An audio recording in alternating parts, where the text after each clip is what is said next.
Through day skies and night skies, great man-made birds go winging over our heads, over lakes and rivers and mountains. Faster than the wind, they hum along with little effort. But every plane has a guiding hand, and behind the throttles of the giant engines, there sits a pilot who makes them purr or roar at his command. The way these mechanical birds sail along through the sky looks surprisingly simple, but is it so easy? Sure, there's nothing to it. Take the wheel, for example. You can make the ship do most anything by moving it like this. You can turn it over, do loops, dives, and fly upside down. See, this is all you have to do. There's nothing to it. Of course, you have to watch where you're going all the time and keep your eyes on these instruments. They're all telling you something every minute. The stabilizer here practically flies the plane for you. You set it and forget about it, except when taking off or landing, or changing altitude up or down, or when the weight shifts from a passenger moving around, or when the gas tanks get lighter. Oh, is that all? It's easy, is it? Well, not many of us would want to take off with no more instruction than that.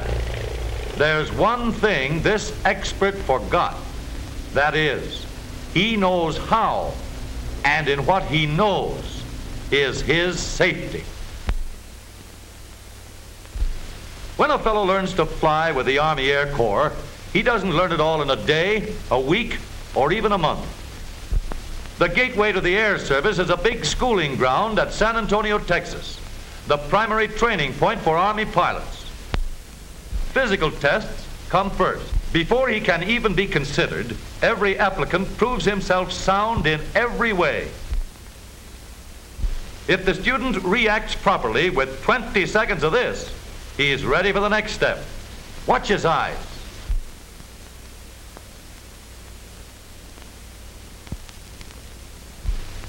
Ability to judge distance and timing is determined from the results of a depth perception test. The student adjusts the controls to bring the two uprights an equal distance from his eyes. He gets a thorough test on the coordinator to find out how quickly he will react later in the air. Every Army pilot must be an expert radio operator to be able to understand signals in the air.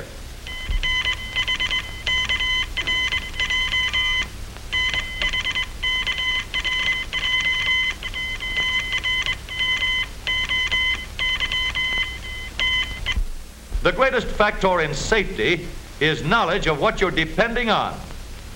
Before the aerial novice ever leaves the ground, he knows all the whys and hows of his engine.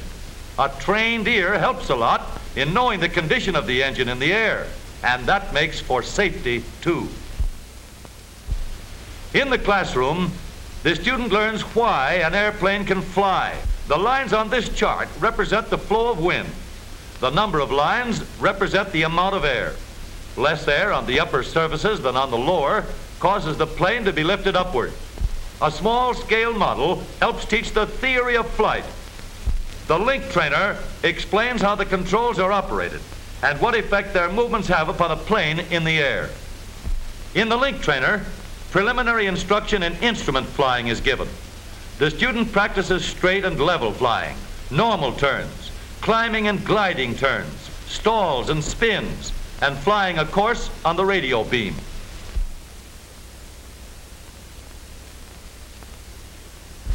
Then comes the work on an actual plane. The Army pilot must know how to take the best possible care of his airplane.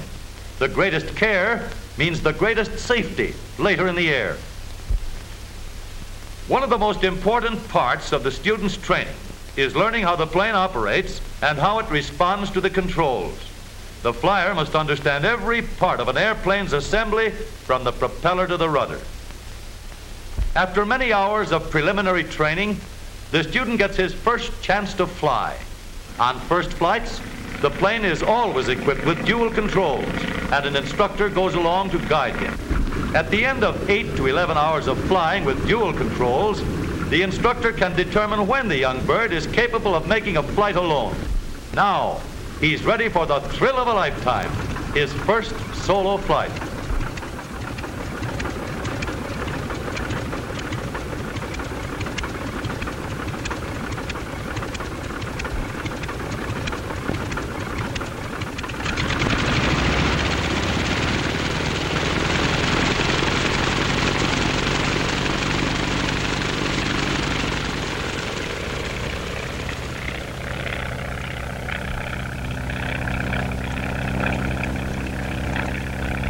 Far away from the rest of the squadron, the student gets the feel of the sky with the greatest possible safety.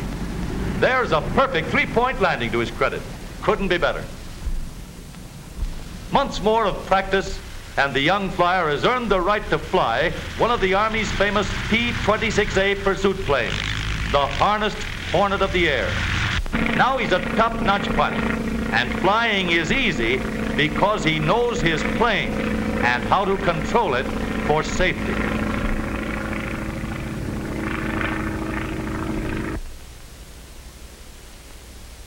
It's easy to drive an automobile, too. But here again, the greatest factor in safety is a knowledge of what you are driving and how it can be controlled. Anybody can start a car, whether he knows anything about power and brakes or not. It's easy to push down accelerators, release clutch pedals. It's easy to shift the silent synchro mesh gears. And it's easy to stop the car with perfected hydraulic brakes. But like the expert flyer, the driver of a modern, high-powered motor car should know all he can learn about automobiles. The beginner should have an understanding of his automobile before he ever attempts to drive in traffic.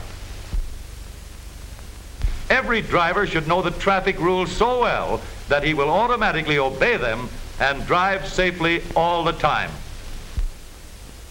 Every car has its instruction book. The driver should study it and learn all he can about how his car works and how to take care of it. He should have several hours of instruction at the controls. And finally, the first solo, out where there's plenty of room for him to practice. Of course, every driver cannot be expected to know quite as much about his car as every pilot knows about his plane. But there are millions of safe drivers on our highways today. The safe driver knows his brakes, and he knows how to use them to stop without skidding. The safe driver knows his transmission and how to start on slippery roads without spinning the wheels. The safe driver knows the braking power of his engine and how to save his brakes on hills. Driving safely is easy when you know how.